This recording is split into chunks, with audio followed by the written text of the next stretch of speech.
శ్రీమాత్రే నమ. జై గురు దత్తాత్రేయ నమ. ఈ వీడియోలో మనం కుంభరాశి వారికి మే 1వ తారీఖు నుంచి 15వ తారీఖు మధ్యలో జరగబోయే పక్ష ఫలితాలు తెలుసుకుందాం. మరి కుంభరాశి వారికి ధనస్థానంలో 4 మిత్రగ్రహాల ప్రవేశం జరిగింది. అంటే ఏదన్నా జాతకుడికి ధనయోగాలు ఏర్పడ్డాయన్నమాట.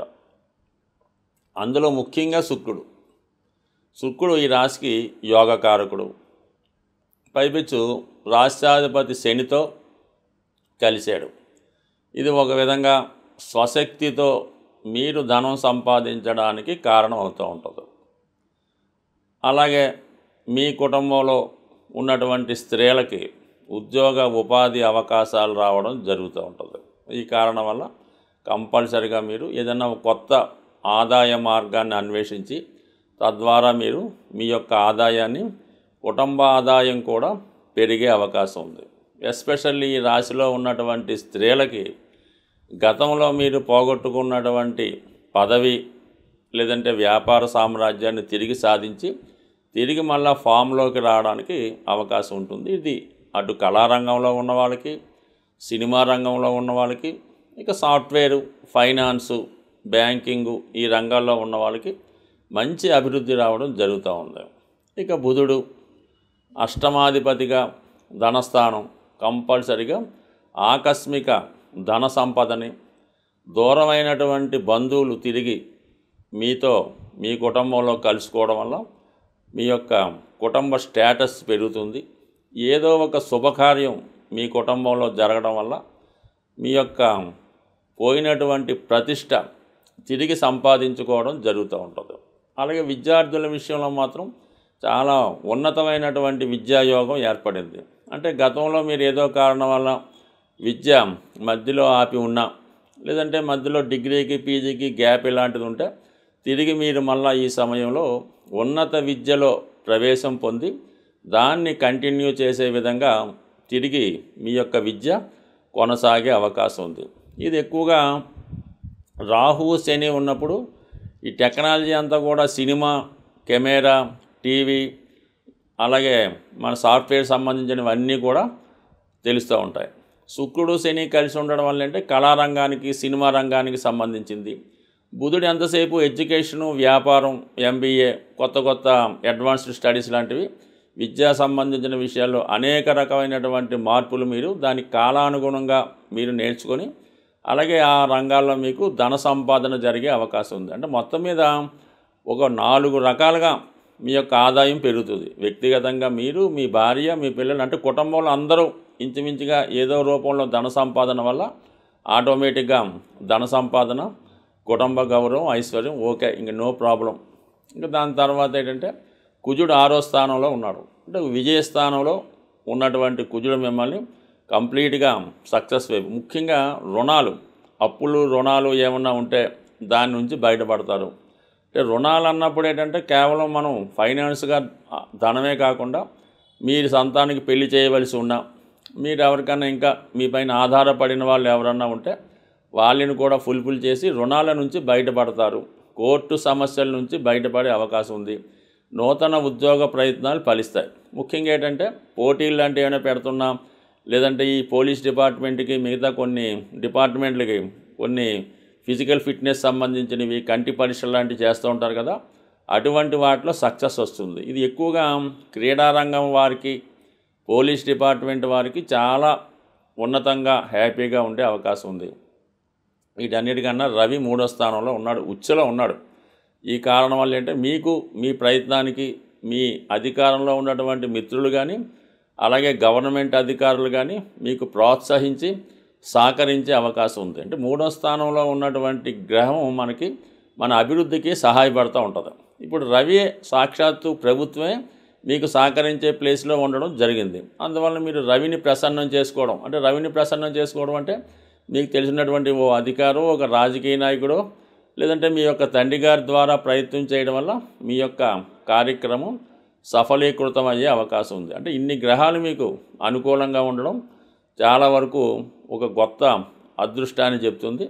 ఇంకా ఎక్కువగా ఇంకా మనకి మిగిలిన గ్రహాలు ఏమున్నాయి, ఇంకా రాహు ధనస్థానంలో ఉన్నప్పుడు ఏదో విధంగా ఈ కుటుంబంలో ధనం వచ్చినప్పుడు కూడా వారి యొక్క ప్రవర్తన, వారి యొక్క ఆలోచన, అలవాట్లు కొద్దిగా ఇబ్బంది కలిగించినప్పటికి కూడా అవి చూసి చూడనట్టు ఉంటేనే బెటర్ తప్ప దాన్ని మరీ కండిషన్లో పెట్టాలనుకుంటే మాత్రం మొదటికే మోసం వచ్చే అవకాశం ఉంది. కాబట్టి ఎవరు ఎలాగున్నా చాలా వరకు సర్దుకుపోవడమే ఉత్తమం.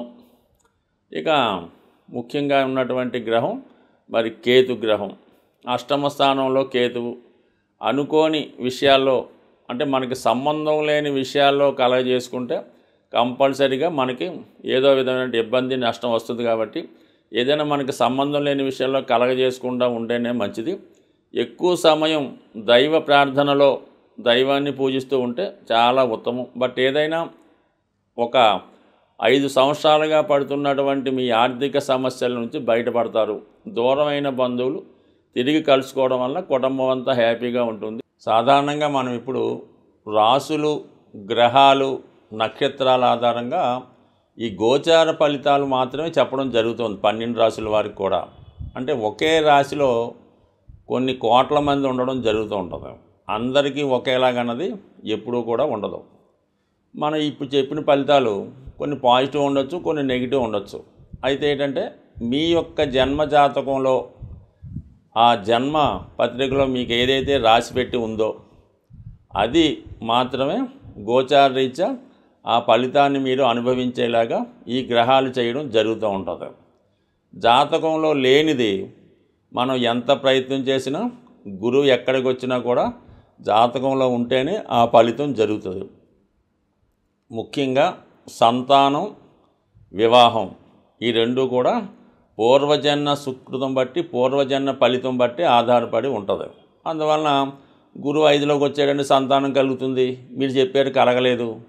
సప్తమంలో గురువు వచ్చాడు, వివాహం వద్దన్నారు అవ్వలేదు అంటే కుదరదు. ఎందుకంటే మీ జన్మపత్రికలో మీరు పుట్టినప్పుడు ఆ బ్రహ్మదేవుడు మీ జీవితంలో వివాహం రాసిపెట్టి ఉంటే వివాహం జరుగుతుంది, సంతానం రాసిపెట్టి ఉంటే సంతానం జరుగుతుంది. ఈ రెండూ లేకుండా జరగలేదంటే కాదు. అందుకని మీరు మీ యొక్క జాతకాన్ని ఇంకా క్షుణ్ణంగా డీటెయిల్గా తెలుసుకోవాలంటే మీరు మీ యొక్క డేట్ ఆఫ్ బర్త్ టైం ఉంటే మీకు తెలిసినటువంటి జ్యోతిష్కుడు, అంటే ముఖ్యంగా ఎప్పుడూ కూడా మీ కుటుంబం ఒక ఫ్యామిలీలాగా, ఒక ఫ్యామిలీకి ఎలాగ డాక్టర్ ఉంటాడో ఒక ఫ్యామిలీ జ్యోతిష్కుడు ఉంటే వారి దగ్గర చూపించుకుంటే మీకు ఇంకా మంచి ఫలితాలు క్లారిటీగా రావడం జరుగుతూ ఉంటుంది. అంటే మీ యొక్క జన్మజాతకం కేవలం మీ బట్టే కాకుండా మీ భార్య, మీ తల్లిదండ్రులు, మీ తోడబుట్టినవారు, మీ యొక్క సంతానాన్ని బట్టి కూడా మీ జాతకంలో ఉన్నటువంటి గ్రహస్థితులు అప్పటికప్పుడు కొన్ని ప్లస్ మైనస్ కూడా ఇస్తుంటాయి. కాబట్టి మీ యొక్క జన్మజాతకాన్ని పూర్తిగా తెలుసున్న మంచి జ్యోతిష్కుడి దగ్గర చూపించుకొని